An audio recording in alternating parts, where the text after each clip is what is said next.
नमस्कार दोस्तों, स्वागत है आपका फिर से टूर राइडर्स के एक नए एपिसोड में।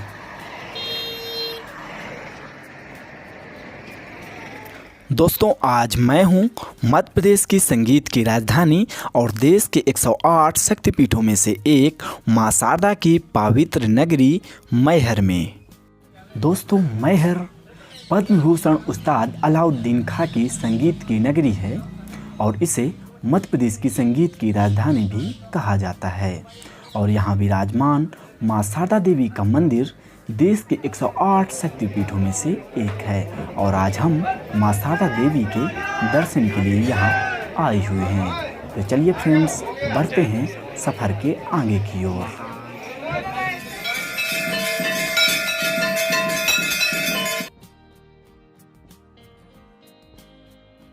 मैहर मध्य प्रदेश के सतना जिले में स्थित है और यह आवागमन के माध्यमों से देश से अच्छी तरह से जुड़ा हुआ है। बात करें सड़क मार्ग की तो यहाँ से नेशनल हाईवे नंबर 30 गुजरती है और ये है यहाँ का बस स्टैंड। तो फ्रेंड्स, सड़क मार्ग से बड़े आसानी से आप मैहर पहुँच सकते हैं। दोस्तों, मैहर रेलवे रूट से भी देश से अच्छी तरह से कनेक्ट है। यहाँ का रेलवे स्टेशन वैसे तो बहुत छोटा सा ही है, लेकिन यहाँ पर ज़्यादातर गाड़ियाँ रुकती हैं। अगर आप मेले में आते हैं तो यहाँ पर इस रूट से गुजरने वाली सभी गाड़ियों का स्टॉप कर दिया जाता है। यह रेलवे स्टेशन पश्चिम मध्य रेलवे लाइन पे आता है। देश के प्रमुख बड़े शहरों के लिए आपको मैहर से डायरेक्ट ट्रेनें मिल जाएंगी।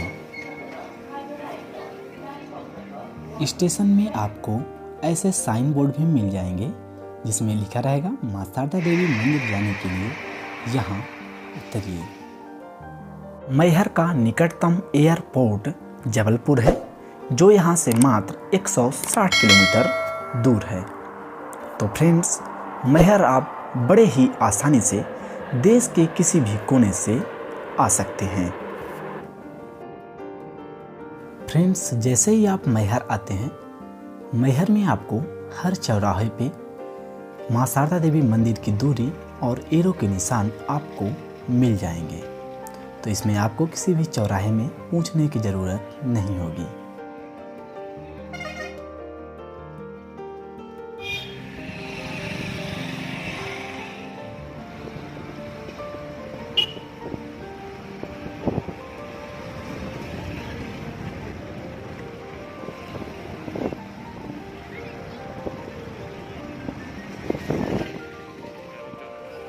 दोस्तों, मैहर में आपको रुकने के लिए सस्ते और अच्छे होटल्स मिल जाएंगे, लेकिन यदि आप मंदिर बस खाली आना चाहते हैं तो आपको होटल लेने की कोई आवश्यकता नहीं है।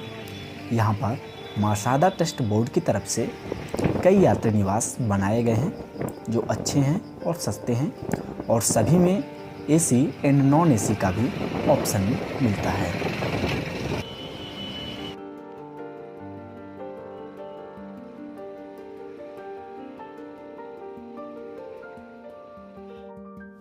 अब हम पहुंच चुके हैं मां शारदा के प्रवेश द्वार यानी नीचे। यहाँ से मां शारदा देवी मंदिर की ऊंचाई लगभग 600 फीट है और यहाँ से मंदिर तक जाने के लिए हमें 3 ऑप्शनल मिलते हैं। पहला, जो सबसे पुराना है, वो है सीढ़ियों का। सीढ़ियों के माध्यम से हमें लगभग 1000 सीढ़ियाँ मिलती हैं मां शारदा देवी मंदिर तक पहुँचने के लिए। दूसरा है रोपवे का, जो सबसे आसान है। आप बड़े आसानी से ही रोपवे से मां शारदा देवी मंदिर तक पहुंच सकते हैं। और तीसरा ऑप्शन आता है वाहन का या रोड मैप के द्वारा। लेकिन फ्रेंड्स, यहाँ पर आप अपना वाहन लेके नहीं जा सकते हैं। यहाँ आप अपना वाहन आपको खड़ा करेंगे और इसके बाद यहाँ से मां शारदा देवी मंदिर ट्रस्ट बोर्ड की तरफ से जो गाड़ियाँ चलती हैं और उनके कुशल और प्रशिक्षित ड्राइवर ही आपको मंदिर तक लेके जाएंगे। अब हम फ्रेंड्स यहाँ से बढ़ते हैं आगे की ओर। ये मेरे साथ में मेरा छोटा भाई है। हम दोनों ही आज मां शारदा के दर्शन के लिए आए हुए हैं। अंदर जाते ही हमने दुकान से एक प्रसाद लिया और फिर हमने फूल मालाएँ ली माता रानी के लिए। और फूल मालाएँ लेने के बाद हम बढ़ गए रोपवे से, क्योंकि समय कम था तो हम लोगों ने सोचा चलो चलते हैं रोपवे से। लेकिन जैसा ही फ्रेंड्स हम रोपवे के पास गए, वहाँ रोपवे बंद था, क्योंकि हम सुबह 6 बजे तक पहुँच गए थे और रोपवे जो खुलने का समय है वो है 7 बजे या 6:30 बजे खुलता है। फिर हमने सोचा कि हम दोनों फिट हैं तो अब फिर वापस चलते हैं सीढ़ियों की तरफ। फिर हम आए सीढ़ियों की तरफ। जैसे ही दोस्तों हम सीढ़ियों के नज़दीक पहुँचे, बगल में ही ऑफिस है मां शारदा प्रबंधन समिति का, वहाँ पास हमें रोका गया और वहाँ से हमारी स्क्रीनिंग हुई, जो कि कोरोना वैश्विक महामारी के चलते। इसके बाद यहाँ से हमें अपना खुद का पंजीयन करना पड़ता है। maasardalive.com से विजिटर पास मिलता है और वह पास प्राप्त होने के बावजूद ही हम मां शारदा के अंदर जा सकते हैं। तो फ्रेंड्स, अगर आप कहीं दूर से आ रहे हैं तो आप वहीं से ही maasardalive.com पे जाके अपना खुद का विजिटिंग पास ऑनलाइन ही बुक कर सकते हैं। अब हम यहाँ से बढ़ते हैं दोस्तों आगे की ओर। ये मां शारदा का मुख्य द्वार है। यहाँ से चलते ही ये मां शारदा की चरण पादुकाएँ हैं। ये पर्वतमाला की पहली सीढ़ियाँ हैं। ये यहाँ से अब हम चलिए बढ़ते हैं आगे की ओर, चढ़ते हैं इस सुंदर सी पहाड़ी में, मां शारदा के मंदिर तक पहुँचते हैं। लगभग आधी सीढ़ियाँ हमने पूरी कर ली हैं। यहाँ तक चढ़ने के बावजूद सीढ़ियों के अंतराल में बीच बीच में आपको श्रद्धालु विश्राम गृह भी मिलेंगे। ऐसे आप थक जाते हैं तो आप यहाँ रुक सकते हैं। कुछ देर रुकने के बाद हम भी बढ़ चले आगे की ओर।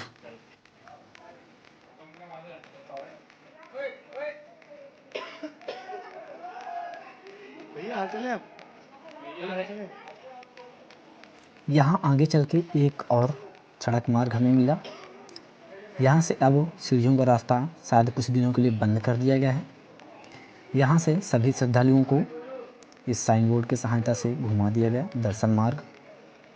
तो हम लोग भी यहाँ से फिर सड़क मार्ग से ही पहाड़ी की ओर आगे बढ़ते गए। अच्छा लगा कुछ देर तक सीढ़ियों से चलने के बाद सड़क मार्ग से चलना, कुछ आराम मिला हमें। कुछ श्रद्धालु यहाँ से नीचे भी उतर रहे हैं और हम लोग जा भी रहे हैं।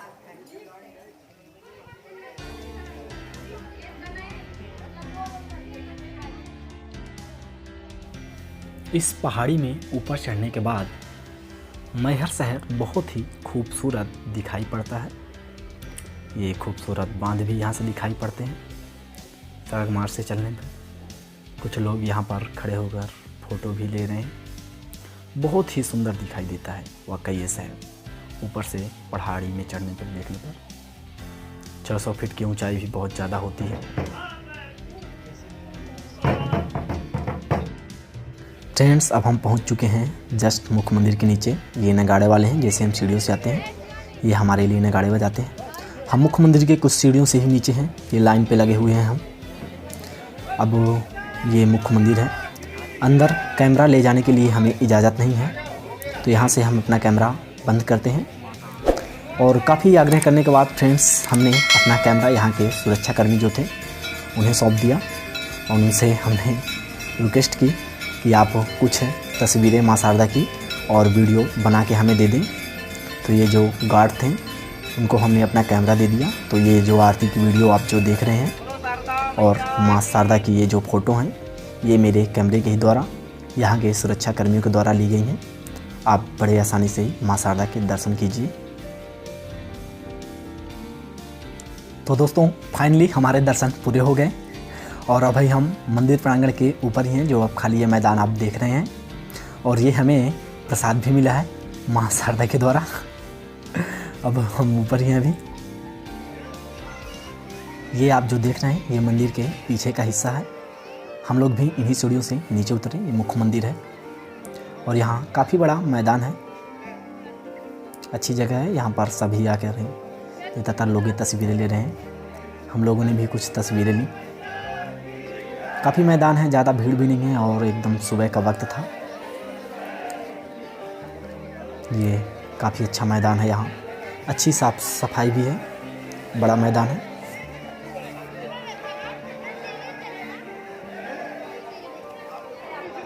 इस मंदिर की दोस्तों कई कहानियाँ हैं। इस मंदिर के प्रथम भक्त आल्हा आज भी सुबह सबसे पहले, ऐसी मान्यता है कि यहाँ आते हैं।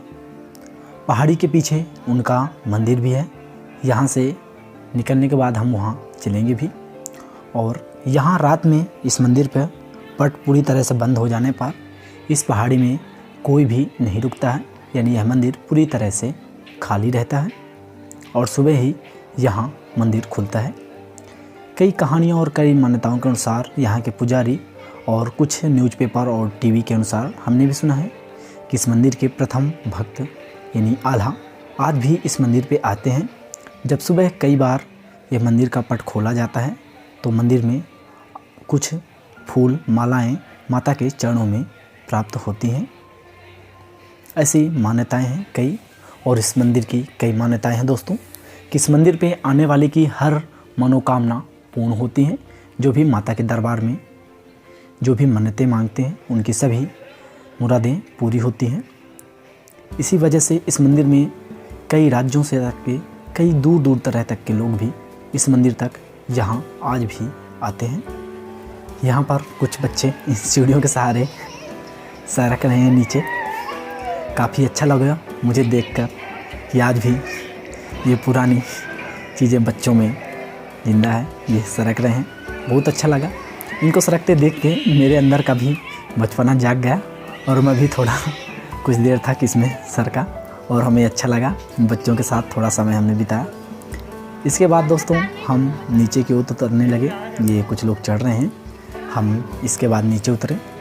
और नीचे उतरने के बाद दोस्तों आपको माँ शारदा के सीढ़ियों की तरफ या कुछ दूर चलने के बाद आपको दोनों तरफ एक बहुत ही सुंदर अच्छी बाज़ार मिलती है, जिसमें कुछ प्रसाद भंडार हैं, कुछ खिलौने की दुकानें हैं, कुछ श्रृंगार वगैरह की दुकानें हैं। बहुत सारी और अच्छी मार्केट लगी हुई है दोनों साइड। चूँकि सुबह का वक्त था और अभी इस कोरोना वैश्विक महामारी के चलते भीड़ भाड़ बहुत कम है, इसलिए यहाँ पास कुछ लोग दिखाई दे रहे हैं। हमने भी कुछ देर तक यहाँ घूमा और देखा यहाँ की कुछ कैसी बाज़ार है। ये प्रसाद की दुकानें हैं। काफ़ी देर तक हमने भी यहाँ टहले और देखें यहाँ की बाज़ार क्या मिलते हैं। बहुत सी चीज़ें हैं, राशिफल की अंगूठी, काड़े घोड़े की नाल, ऐसे बहुत सी बाज़ार यहाँ पर सजी हुई है। यहाँ से निकलने के बाद हम निकल पड़े आल्हा मंदिर की ओर। ये अब हम बढ़ रहे हैं आल्हा मंदिर की ओर। मंदिर के बगल से ही, रोपवे के बगल से आल्हा मंदिर के लिए रास्ता जाती है। साइन बोर्ड भी लगे हुए हैं आल्हा मंदिर के लिए। मंदिर यहाँ से 2 किलोमीटर दूर है। पहाड़ी के नीचे एकदम सुनसान जगह, दोनों तरफ बस वृक्ष ही हैं। मुझे इस सफ़र में सबसे अच्छा लगा आल्हा मंदिर जाने में। एकदम खाली रोड, दोनों तरफ से वृक्ष, सिंगल वे रोड थी। बहुत अच्छा लगा हमें यहाँ ड्राइविंग करने पे। और बस कुछ ही समय के बाद हम पहुँच गए आल्हा मंदिर। ये भगवान आल्हा देव का मंदिर है, जो कि माँ शारदा के मंदिर के जस्ट पीछे ही है। आप मंदिर के पहाड़ी से भी आल्हा का मंदिर स्पष्ट दिखाई देता है। ये आल्हा देव एवं माता की मूर्ति है। और यहाँ के ये पुजारी जी, हमने आल्हा के बारे में इन पुजारी जी से कुछ देर तक बात की और तभी हमें पुजारी जी के माध्यम से पता चला कि आल्हा आज भी माँ शारदा देवी के भक्त हैं और आज भी प्रथम भक्त और प्रथम पुष्प और प्रथम स्नान आल्हा के द्वारा ही माँ शारदा के की जाती है। ये मंदिर के पुजारी ने हमें बताया कि ये जो आप लकड़ी के जूते और ये आप तलवार जो देख रहे हैं, ये आल्हा देव के ही हैं। कुछ समय तक मंदिर से पुजारी से बात करने के बाद हम मंदिर के पीछे आल्हा तालाब की ओर बढ़े। यह तालाब और ये स्थान बहुत ही शांतिपूर्ण स्थान है। तालाब बहुत ही सुंदर है। तालाब में पानी भी है। और सुंदर से कमल के फूल इस तालाब में खिले हुए थे। तालाब के बगल में ही आला औषधि उद्यान है, जहाँ पर खूब सुंदर सुंदर पौधे लगे हुए हैं। क्योंकि सुबह का वक्त था तो अभी इस उद्यान का गेट बंद था। हमने दूर से ही गेट के बाहर से ही देखा और इसके बाद हम बढ़ गए आगे की ओर। और ये आप देख सकते हैं, ये आल्हा का अखाड़ा है, जहाँ पर आल्हा और उदल दोनों ही इस अखाड़े पे कुश्ती लड़ते थे। ये अच्छा मैदान है आल्हा और उदल, जहाँ पर कभी कुश्ती लड़ते थे। इसके बाद हम बढ़ गए आगे की ओर। इसके बाद हम गोला मठ मंदिर गए। ये मंदिर बहुत ही प्यारा और छोटा सा मंदिर है। इसका निर्माण 10वीं और 11वीं शताब्दी हुआ था। भगवान शिव का मंदिर है और ये जो मंदिर है पूरी तरह से पत्थर से बना हुआ है और नीचे से लेके ऊपर तक सभी में सुंदर सुंदर मूर्तियों की कलाकृति बनाई गई है। बहुत ही सुंदर और प्यारा मंदिर है ये भगवान शिव का। हमने मंदिर के चारों ओर घूमा और हमें अच्छा लगा। ये मंदिर में बहुत ही सुंदर सुंदर देवताओं की मूर्ति बनी हुई है चारों तरफ से। आपको कुछ समझ में भी आ रहा है, आप देख भी सकते हैं। अब हम मंदिर के थोड़ा सा अंदर की ओर बढ़ते हैं।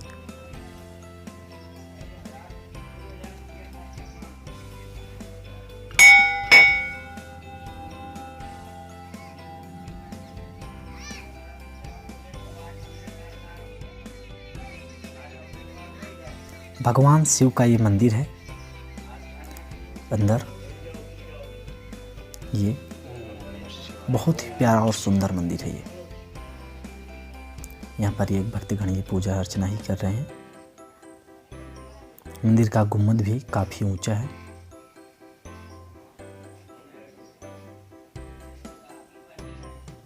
और ये संरक्षित स्मारक का दर्जा इसे मिला है।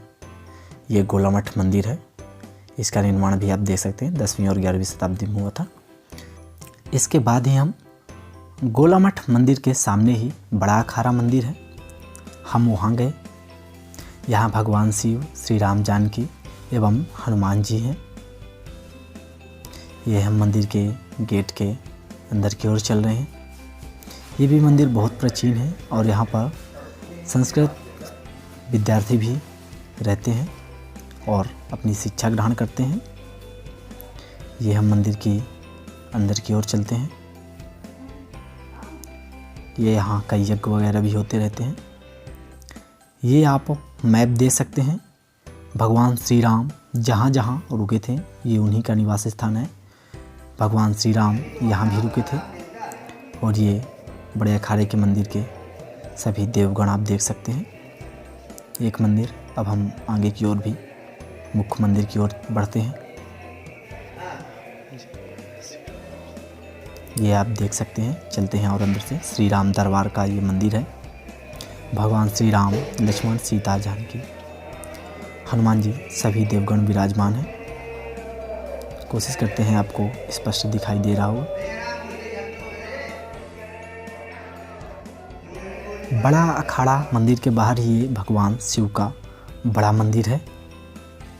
चलिए बढ़ते हैं मंदिर के अंदर की ओर। यहाँ पर भगवान शिव के कई शिवलिंग हैं। सभी सोमनाथ, केदारनाथ, बद्रीनाथ, नागेश्वर सभी शिव मंदिर हैं। बड़ा शिव मंदिर है मंदिर के अंदर। आइए बढ़ते हैं। ये आप देख सकते हैं भगवान भोलेनाथ जी की प्रतिमा और पार्वती माता की। मंदिर में कई सारे शिवलिंग है। अच्छा मंदिर है ये भी। आप मैहर आएँ तो गोला मठ मंदिर और बड़ा अखाड़ा अवश्य आएँ। देख सकते हैं बहुत ही प्यारा मंदिर है, कई शिवलिंग है। ये चारों तरफ से हम घूम रहे हैं। घूम के बाहर की ओर निकलते हैं।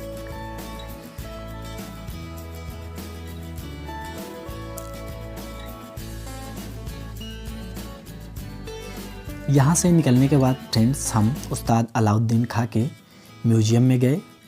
लेकिन सुबह का वक्त था तो म्यूजियम बंद पड़ा था, तो हमें म्यूजियम में अंदर जाने का मौका नहीं मिला कि हम आपको और कुछ मैहर संगीत के बारे में कुछ बता सकें। तो दोस्तों, यहाँ से हमारी मैहर की यात्रा समाप्त होती है। दोस्तों, वीडियो देखने के लिए आपका बहुत बहुत धन्यवाद। अगर आपके पास कोई सुझाव है या सजेशन है तो आप नीचे कमेंट करके अवश्य बताइए। यदि आपको मैहर से संबंधित कोई अन्य जानकारी चाहिए या कि ऐसा लगता है कि मैंने इस वीडियो में नहीं बताया है तो आप नीचे कमेंट करके पूछ सकते हैं। एक बार फिर से आपका वीडियो देखने के लिए बहुत बहुत धन्यवाद। फिर मिलेंगे फ्रेंड्स एक नई वीडियो में एक नई जगह के साथ। तब तक के लिए नमस्कार।